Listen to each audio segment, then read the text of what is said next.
Bienvenido a la Iglesia Cristiana Cristo Crucificado. Hoy día hablaré del tema Jesús es traicionado y abandonado, basado en el Evangelio de Mateo capítulo 26, versos 31 al 46. Te ruego que antes de empezar me acompañes en oración, pidiéndole a Dios su bendición. Oremos.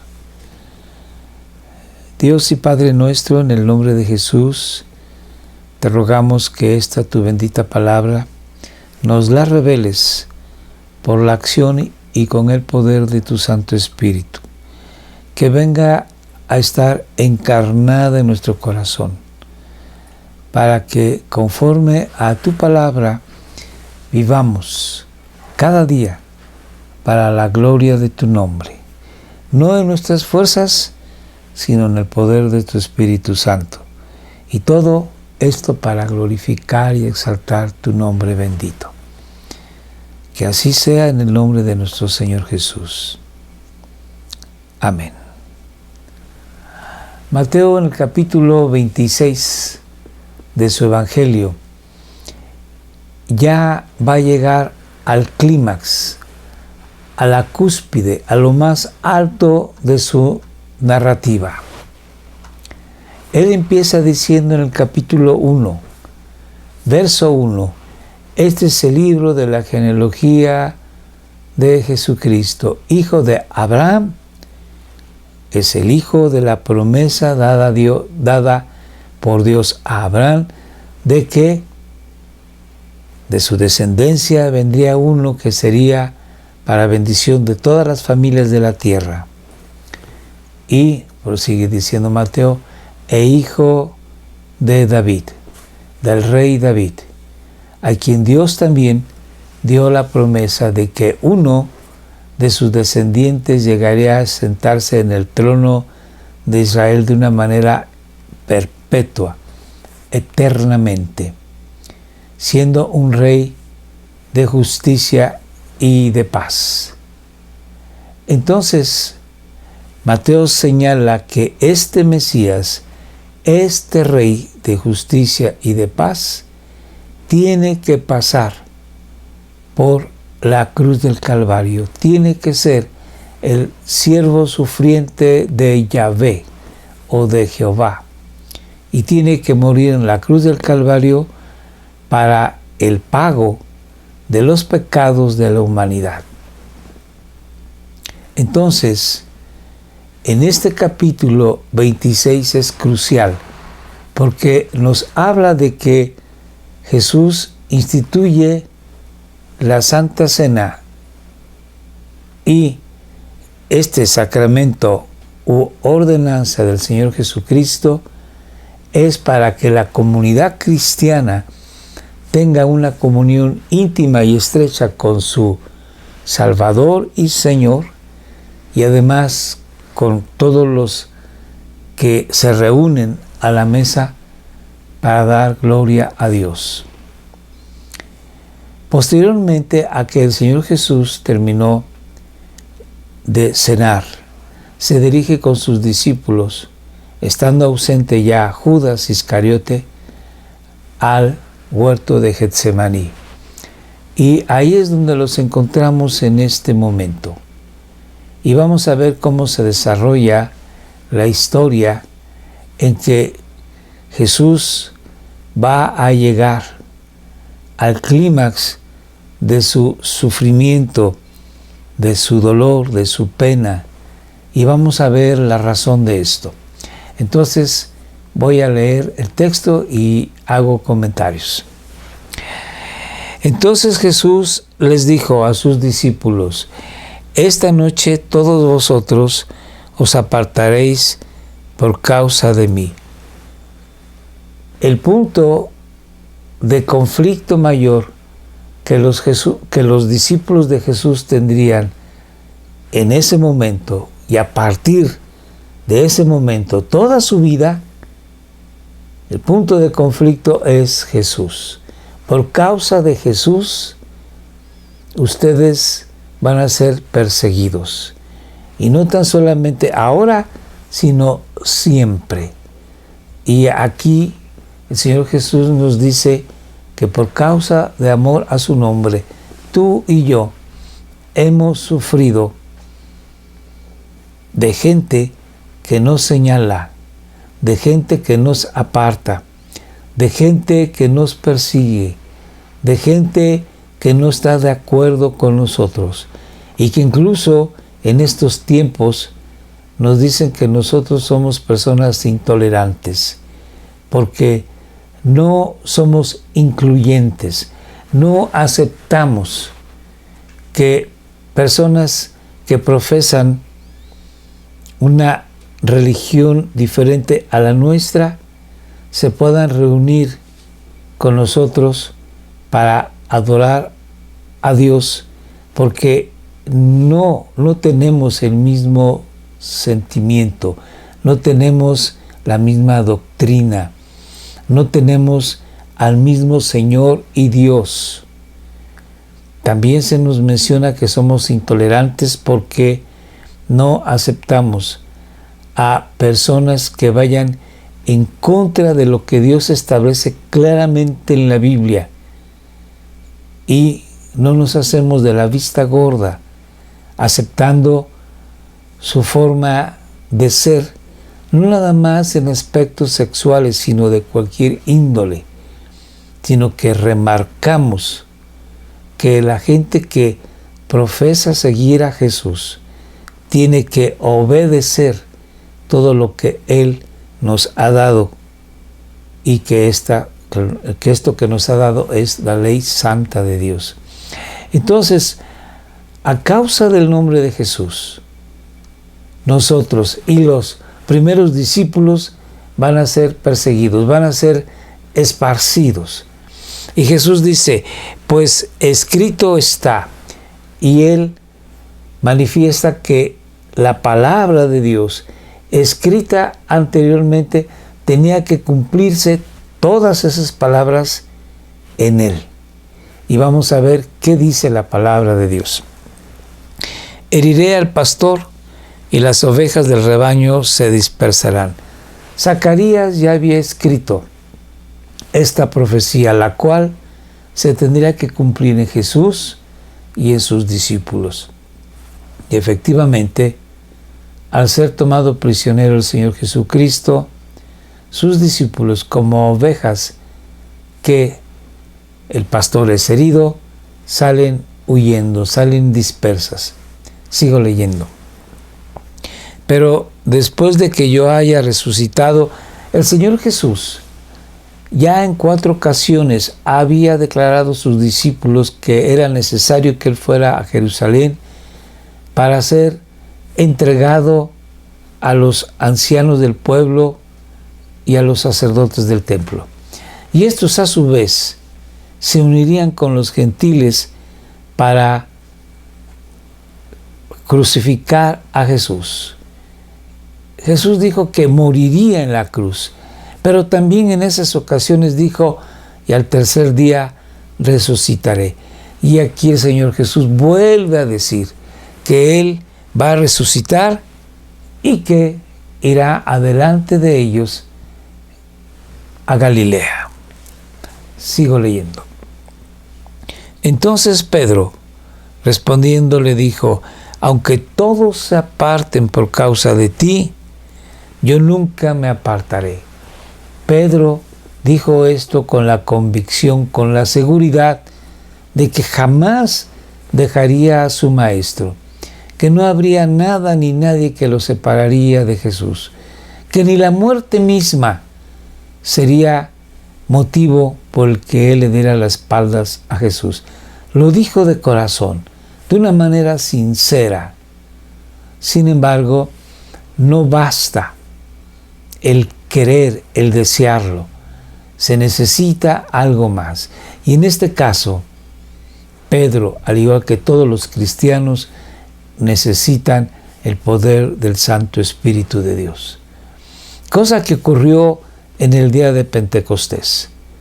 Pedro y todos los discípulos fueron investidos del poder de lo alto.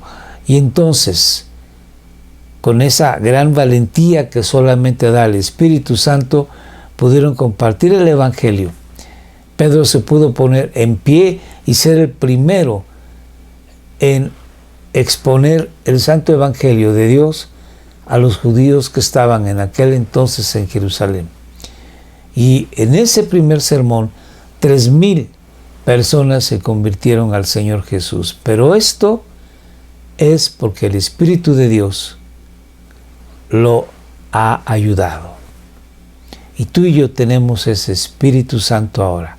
Y podemos compartir el Evangelio con plena autoridad.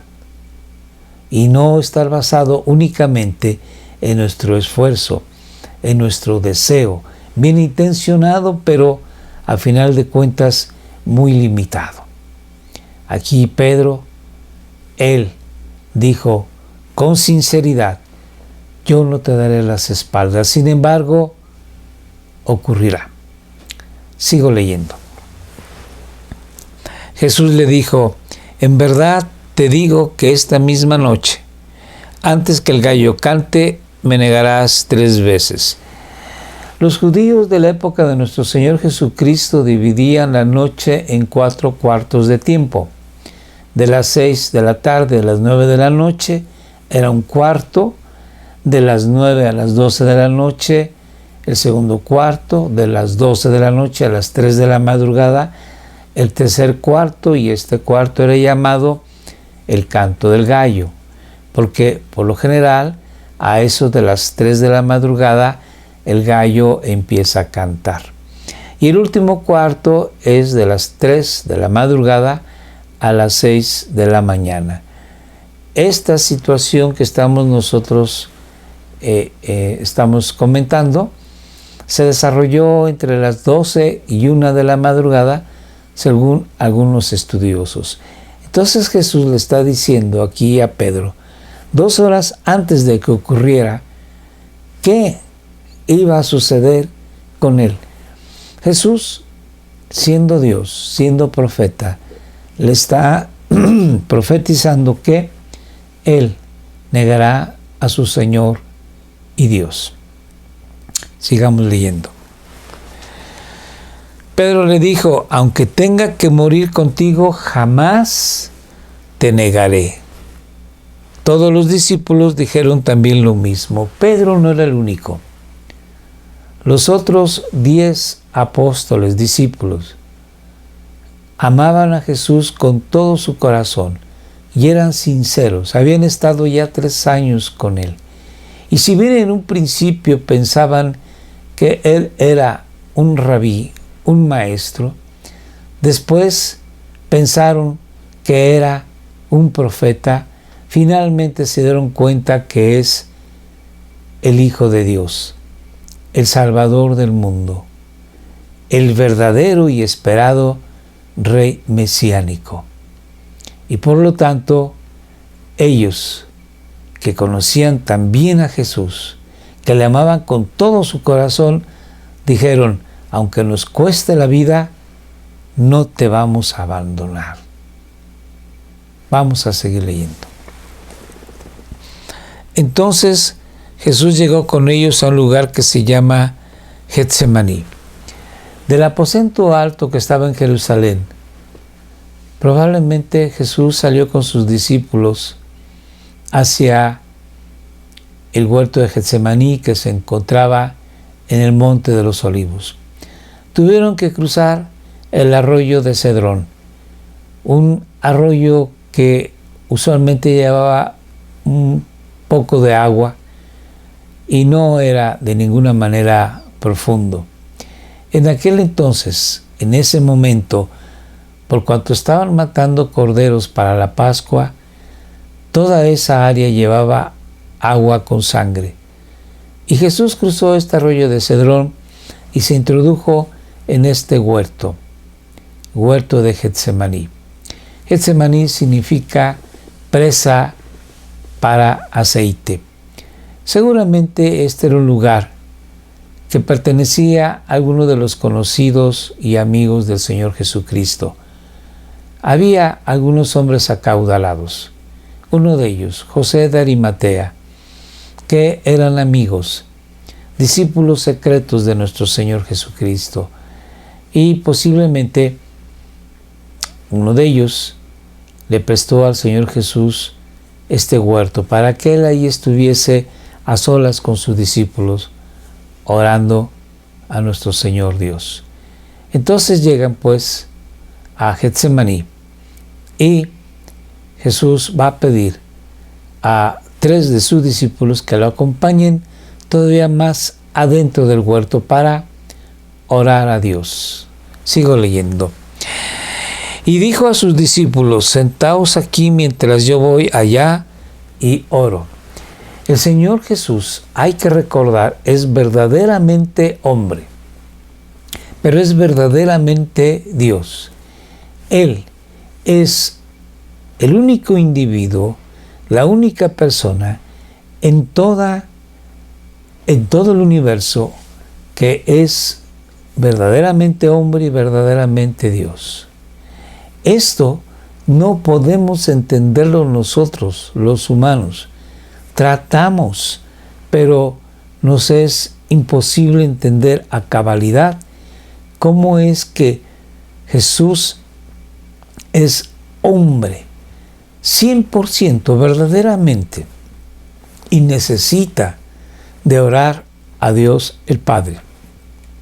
Pero también Jesús es 100% Dios, verdaderamente Dios, con todos los atributos de la divinidad. Entonces Jesús en su humanidad necesita del consuelo, de la guía, de la dirección del Padre. Y por eso Él era un hombre de oración. Continuamente Él oraba. Y en esta ocasión, con mayor razón, porque será el punto culminante en la que Él entregará todo su ser a la voluntad del Padre, como siempre lo hizo. Pero en este momento tan crítico, necesitará de Él entregarse por completo a hacer la voluntad del Padre. Hay que recordar que cuando el Señor Jesucristo es bautizado por Juan el Bautista en el río Jordán, Dios mismo habla desde el cielo diciendo: este es mi Hijo amado en quien tengo pleno contentamiento, plena satisfacción. Y posteriormente, en el monte de la Transfiguración, estando de testigos Pedro, Jacobo y Juan, Señor Dios dice lo mismo: este es mi Hijo amado en quien tengo pleno contentamiento. Entonces, el Señor Jesús va a ir a hablar con el Padre y lleva a 3 de sus 11 discípulos. Sigo leyendo. Y tomando consigo a Pedro y a los 2 hijos de Zebedeo, comenzó a entristecerse y a angustiarse. Toma a Pedro y toma a los 2 hijos de Zebedeo, a Juan y a Jacobo. Estos 2, el Señor Jesús les había puesto como apodo los hijos del trueno, porque eran de un carácter impetuoso, fuerte. Y hay que recordar que en un momento dado, Pedro también era de un carácter tan exuberante, tan dinámico, que necesitaba ser guiado de cerca, controlado. Entonces, algunas personas dicen: ¿por qué Señor Jesús tomaba con frecuencia a Jacobo, a Juan y a Pedro? Pues porque estos necesitaban de mayor atención, estos necesitaban de mayor guía, y por eso el Señor Jesús seguramente los tomaba para que estuviesen muy cerca de Él y Él enseñarles, porque estos hombres, además de los 8 discípulos que se habían quedado a la espera, serían la columna, el baluarte de la iglesia. Sigo leyendo. Entonces les dijo: mi alma está muy afligida hasta el punto de la muerte. Hay que recordar que los otros evangelistas nos dicen que el Señor Jesucristo empezó a sufrir de tal manera que hubo una vasodilatación de sus vasos sanguíneos y algunos eritrocitos o glóbulos rojos salieron de estos vasos sanguíneos dilatados. Y él, el Señor Jesús, sudó gotas de sangre mezcladas con el sudor por el gran sufrimiento que él tenía. ¿A qué se debía este gran sufrimiento? Básicamente a dos circunstancias de una manera extraordinarias. Una, el Señor Jesús va a ser hecho pecado. No que Él sea pecador, sino Él va a ser hecho pecado, puesto que Él llevará todo el pecado de la humanidad y será hecho pecado. Y como resultado de esto, en un momento dado, Jesús está en la cruz del Calvario y se dirige así a Dios. Dios mío, ¿por qué me has abandonado? Porque en ese momento en que Jesús estaba llevando todo el pecado de la humanidad, Dios el Padre se apartó del Hijo. Algo que nunca fue ni nunca será, porque el Señor Jesús, desde la eternidad, hay que recordar que Él es el Verbo Divino, siempre estuvo con el Padre y con el Espíritu Santo, en una relación perfecta, en un amor que nosotros no podemos entender, de tal forma de que esa comunión desde la eternidad fue solamente rota en un momento, y es cuando Jesús en la cruz es hecho pecado y el Padre se aparta del Hijo. Fue lo más doloroso que Jesús pudo haber experimentado.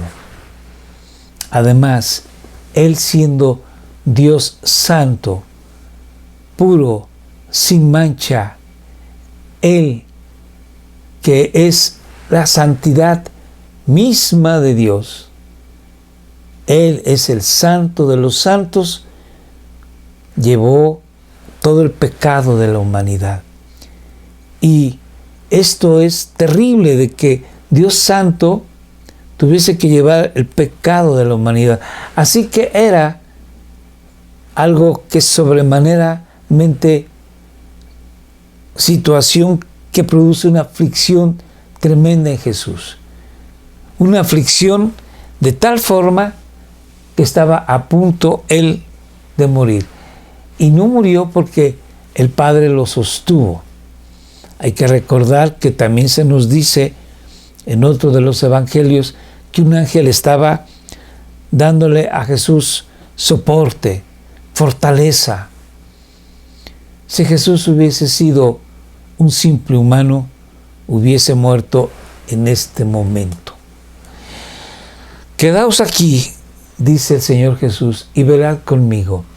Quédense aquí orando y velando conmigo. Qué importante. Jesús, otra vez volvemos a comentar, es verdaderamente hombre. Y Él necesita el apoyo de sus amigos. Necesita la oración de sus amigos. Y ese apoyo no lo hubo. Sigo leyendo. Y adelantándose un poco, cayó sobre su rostro, orando y diciendo. Aquí se nos dice que Él cayó sobre su rostro, se postró pues ante Dios. En Hebreos dice que por su temor reverente a Dios fue escuchado. Así que el Señor Jesucristo estaba postrado ante Dios como verdaderamente hombre, pidiéndole que si fuese posible pasase de él la copa del furor, de la ira santa de Dios. Sigo leyendo. Padre mío, y Jesús siempre se expresaba así con el Padre.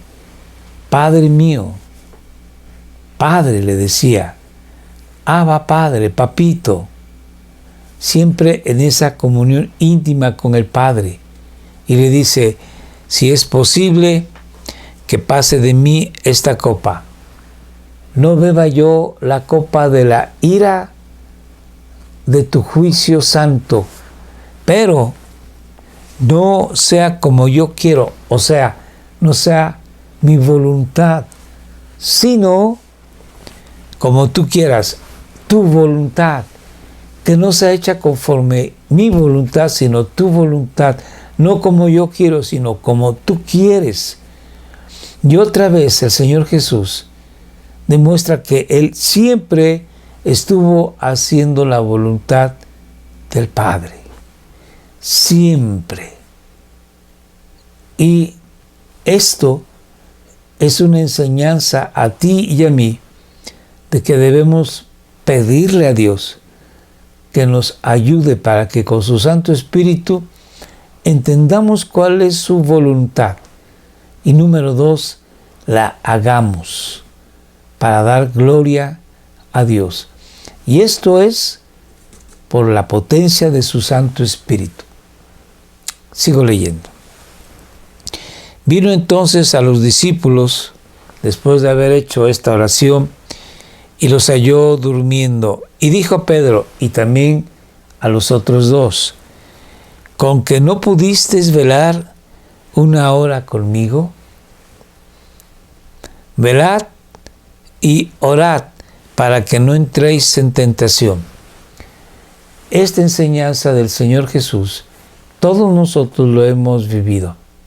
Si queremos vivir la vida cristiana con nuestras fuerzas, fracasamos. Pero si hemos vivido la vida cristiana siempre en el poder del Espíritu Santo, salimos victoriosos. Porque Jesús lo dice, el espíritu está dispuesto, pero la carne, o sea, la naturaleza humana caída, que vendría siendo la carne, es débil. La naturaleza humana siempre es débil. No hay excepción. Y el Espíritu de Dios siempre es potencia, es poder. Sigamos leyendo. Apartándose de nuevo, Jesús regresa a orar. Oró por segunda vez, diciendo, Padre mío, si esta copa de la ira del juicio de Dios no puede pasar sin que yo la beba, hágase tu voluntad. O sea, está diciendo que si no es posible Él hacerse a un lado, Él beberá la copa del juicio de Dios. Está dispuesto a hacerlo porque Él lo que quiere es que se haga la voluntad del Padre. Sigo leyendo. Y vino otra vez y los halló durmiendo. Y aquí Mateo explica por qué. Porque sus ojos estaban cargados de sueño. Hay que recordar que había sido un día muy largo, muy difícil, y ya eran posiblemente como la 1, 2 de la madrugada. Y estaban muy cansados. Pero también Lucas añade una palabra y dice que estaban ellos tan cansados y dormidos porque tenían una gran aflicción, una gran tristeza, cosa que no comenta Mateo. Y entonces podemos entender que estos hombres, como cualquiera de nosotros, al sentirse así heridos, lastimados, afligidos, muy tristes, sintieron que estaban sin fuerzas, cansados, y se quedaron dormidos por la depresión que tenían de el saber que el Señor Jesús, su amado Señor Jesús, Él moriría próximamente. Sigo leyendo. Dejándolos de nuevo, la tercera vez, se fue y lloró por tercera vez, diciendo otra vez las mismas palabras. Si fuese posible que pase de mí esta copa de tu ira santa, pero que no se haga mi voluntad sino la tuya. Finalmente Jesús se levanta victorioso, sabiendo que la voluntad del Padre es que Él muera en la cruz llevando nuestros pecados.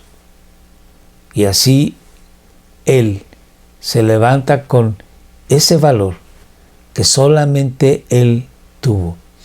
Porque morir por un justo, dice Pablo, qué difícil es. Pero Jesús morirá no por un justo, sino por millones y millones de injustos, tú y yo, entre ellos, pagando por cada uno de los pecados que hemos cometido y que cometeremos. Así que Jesús se levanta victorioso y no escucha más al diablo, que seguramente estaba ahí hablándole al oído, diciéndole que él no tenía que pasar por la cruz, que él podía tomar los reinos que Satanás le ofrecía para ser él el Mesías que se había prometido que estaría victorioso gobernando tanto a Israel como a todo el mundo sin pasar por la cruz. Seguramente el diablo le estaba hablando ahí al oído. Y Jesús se levantó victorioso, porque él sabía que el camino de la cruz es el camino que Dios el Padre eligió para de esa manera salvar a todos aquellos, desde Adán hasta el último hombre de la tierra, que crean en Jesús como su Salvador y Señor. Jesús moriría en la cruz del Calvario para pagar todos los pecados de los que creen en Él. Sigamos leyendo. Entonces vino a los discípulos y les dijo: ¿todavía estáis durmiendo y descansando? He aquí ha llegado la hora, y el Hijo del Hombre es entregado en manos de pecadores. Levantaos, vamos, mirad, está cerca el que me entrega, refiriéndose a Judas Iscariote. Con esto nuestro Señor Jesús nos enseña varias cosas. Número uno, que nosotros necesitamos orar de una manera tan frecuente como nos sea posible. Ser hombres y mujeres de oración. Porque si Él, que es nuestro Maestro y nos enseña, nosotros que somos sus discípulos, tenemos que aprender de Él, que nos dio ejemplo. Jesús, siendo verdaderamente hombre, pero verdaderamente Dios, necesitó de toda la bendición del Espíritu Santo para llevar a cabo su misión. Y nosotros no somos más que Él. Necesitamos al Espíritu de Dios y necesitamos ponernos de rodillas para que nos guíe Dios mismo a la victoria. Finalmente, otra de las cosas que tenemos que aprender es que todos y cada uno de nosotros que estamos en este mundo tenemos una misión. Y esa misión que Dios nos da nos puede costar mucho más de lo que nosotros calculemos. A Jesús le costó su vida. A Jesús le costó ser hecho pecado. A Jesús le costó que el Padre se alejara de Él. Así que nosotros debemos de saber que como cristianos tenemos una misión que hacer y que tenemos que cumplir con la ayuda de Dios. Así que pidamos a Dios discernimiento, entendimiento de cuál es nuestra misión y enfocar la mira a esa misión, no desviarnos y seguir adelante a cumplirla, cueste lo que nos cueste, para dar gloria así al Padre. Oremos. Señor Dios, gracias te damos en el nombre de Jesús, por Jesús que hizo toda la obra perfecta que tú le encargaste. Te bendecimos por ello, porque gracias a su obra nosotros podemos ahora acercarnos ante tu trono de gracia y decirte, Padre nuestro. Te rogamos nos enseñes a discernir cuál es la misión que tú tienes para nosotros y enfocarnos en cumplir esa misión para que tu nombre sea así exaltado en nuestras vidas. En el nombre de Jesús te lo rogamos. Amén.